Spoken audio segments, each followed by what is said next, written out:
जय श्री राम, हर हर महादेव। तो social media पे देख लिया कि कहीं पे कोई साधना बता रहा है, कहीं पे कोई साधना बता रहा है, कहीं पे कुछ बता रहा है, कहीं पे कुछ बता रहा है। तो तुम उसको देख के मतलब कि एकदम से फिर मोटिवेट हो जाते हो कि चलो जी ये करते हैं। तो मतलब कि अपनी एक डिज़ायर को पूरा करने के लिए तुम सोचते हो कि चलो इस रास्ते को अपना के हम कर सकते हैं। मेरे पर्सपेक्टिव से अगर मैं देखा जाए ना, तो सिंपल से मैं तुम्हें एक बात कहूँगा कि भाई ये जो पूजा साधना विधि विधान से करके जो तुम साधना करके जो तुम सिद्धियों के चक्कर में पड़ रहे हो ना मेरे भाई, तो सिद्धियों के चक्कर में मत पड़ो। मेरा पर्सपेक्टिव रहना चाहिए कि तुम 60-40 की रेशियो कर लो। 60-40 रेशियो मतलब क्या होता है कि 60% तुम अपना रखो कि ज़िंदगी में तुम्हारा जो भी होगा अपने खुद के डिज़ायर्स, मटेरियल डिज़ायर्स में, जैसे कि अपना घर परिवार सुख शांति, अपना जो भी मतलब ज़रूरतें होती है चीज़ों की, उन पे फोकस रखो। 40% अपने लक्ष्य रखो, अपना गोल रखो ये कि एंड में तुमको जो भी ये है अपना ईश्वर प्राप्ति का रखना है कि लाइफ के एंड का जो पाथ चलेगा उसमें तुम्हें भगवान की प्राप्ति का, ईश्वर की प्राप्ति का तुम्हें मतलब कि अपने दिमाग में मोटिव रखना है कि 60 और 40 की रेशियो रखनी है। ठीक है, पहला नंबर तो ये अपने डाउट क्लियर कर लो।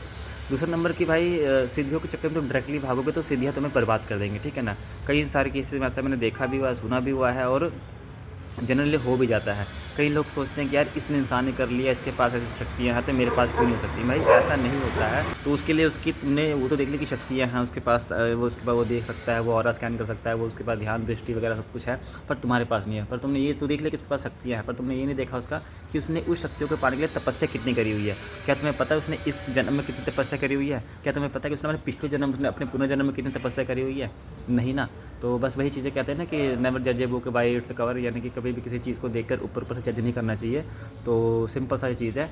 तो सिद्धियों के चक्कर मत पड़ो मेरे भाई, और जो भी जितना भी करना है अपने भाव को, मतलब अपनी सोल को प्योर करो, अपने भाव को प्योर करो। ठीक है, अपने अंदर एक लगन रखो कि भगवान की भक्ति कर रहे हो बिना किसी लेन देन, यानी कि बिना किसी लालच के, बिना किसी ग्रीड के।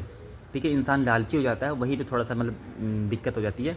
तो ग्रीड मत करो, लालच मत रखो कि भगवान के मतलब कि फल फूल अगरबत्ती चढ़ाएंगे, धूप दिया दिखाएंगे, पूजा पाठ करेंगे तो भगवान हमको मतलब कि शक्ति देगा या मतलब कि सिद्धि देगा या मतलब कि कुछ भी देगा। तो ये सब के चक्कर में मतलब ग्रीड मत करो मेरे भाई।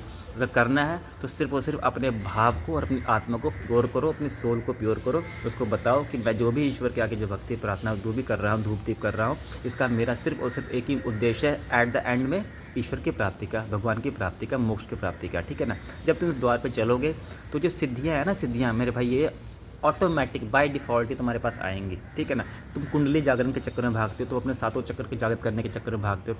भाई चक्र हमेशा तुम्हारे देखा जाए तो जागृत ही होते हैं। अगर जागृत अवस्था में ना हो तो तुम तो भाई फिर जिंदा ही ना रहो। ठीक है ना, कोई कहता है कि मैंने अपना हृदय चक्र तक अपनी कुंडली को उठा लिया, कोई कहता है मैंने अपना सहस्रार चक्र तक या आज्ञा चक्र तक मैंने अपनी कुंडली को उठा लिया हुआ है भाई।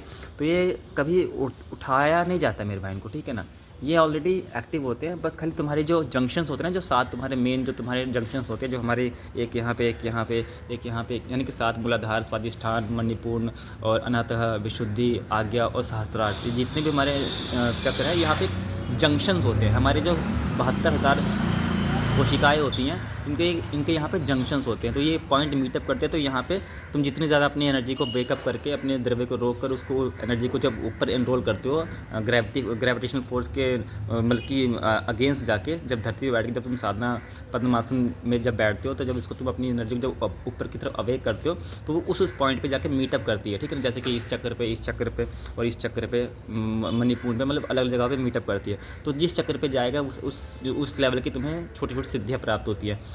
ज़रूर तुमको वहाँ तक चीज़ें दिखाई देंगी जहाँ तक तुम देख सकते हो, जिस लेवल तक तुम्हारी पूजा पाठ होगी, जितनी तुम्हारी औकात होगी, कह सकते हो सिंपल सी भाषा में कहूँ तो जितनी तुम्हारी औकात होगी तुमको उतनी तक ही दिखाई देगा, उससे ऊपर तुम्हें नहीं दिखाई देगा। ठीक है ना, तो कभी भी किसी को देख के रीच मत करना यार उसके पास ये चीज़ें, वो ऐसे करता है तो वो कैसे करता है, चलो मैं भी करता हूँ। देखा देखी मत करना मेरे भाई, देखा देखी चक्कर में पड़ोगे तो फंसोगे और बहुत बुरी तरीके से गिरोगे।